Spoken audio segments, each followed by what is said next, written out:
là bộ trang phục mà từ bao đời các thế hệ ông bà đã để lại.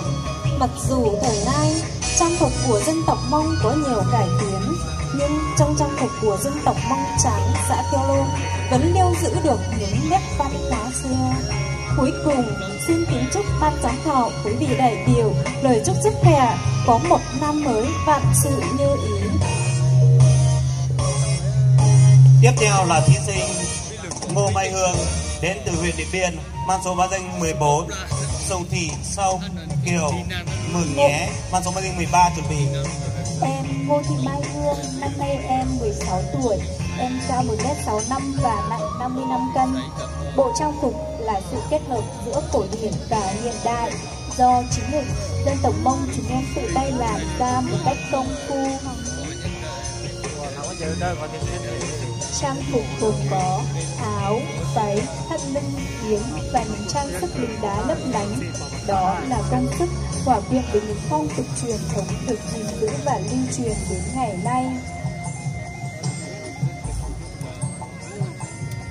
Hôm nay đến với chương trình giao lưu bộ trang phục Mông Trắng truyền thống do chính tay mẹ em làm ra. Mong mọi người cùng đón nhận tấm lòng đẹp từ bộ trang phục Mông này. Cuối cùng, kính chúc các quý vị đại biểu ban tổ chức sức khỏe, hội nghị thành công tốt đẹp.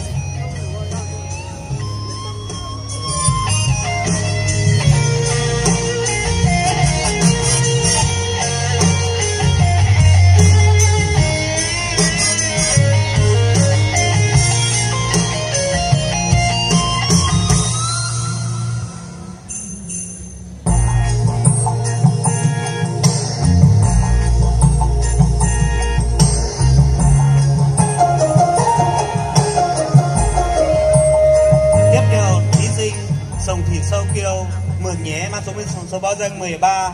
Vàng Thị Thùy Dinh Điện Biên, mang số báo danh 01 chuẩn bị. Chào đón thí sinh Sùng Thị Sau Kiêu đến từ huyện Mường Nhé, năm nay 18 tuổi, sở hữu chiều cao 1m55, nặng 50 kg, hiện tại đang làm spa tại huyện Mường Nhé. Sở thích âm nhạc, nghệ thuật, thể thao và du lịch, ước mơ trở thành ca sĩ. Đến với hội thi hôm nay, Sau Kiêu diện trên mình bộ trang phục dân tộc Mông Trắng với nhiều màu sắc sặc sỡ. Bộ trang phục gồm có áo, váy, hai tà và mũ, với những phụ kiện đi kèm là vòng cổ, dây lưng. Áo và tà được làm từ vải lụa với nhiều màu sắc khác nhau. Bộ trang phục tuy đơn giản nhưng không kém phần sang trọng.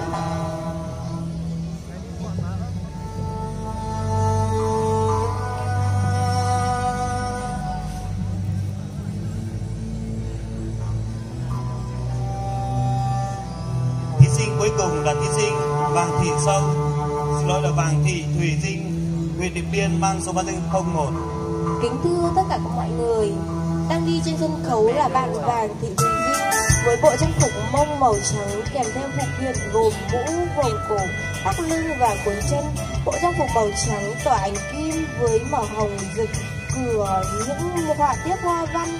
Đó là sự hòa quyện tươi trẻ mang những vẻ đẹp mùa xuân.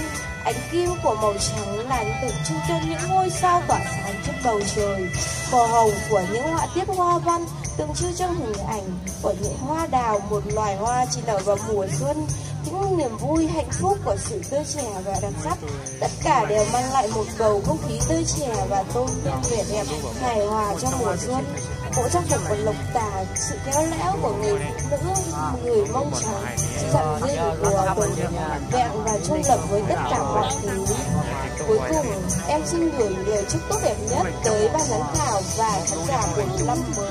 Thật nhiều niềm vui và gặp nhiều may mắn thành công trong cuộc sống. Em xin cảm ơn.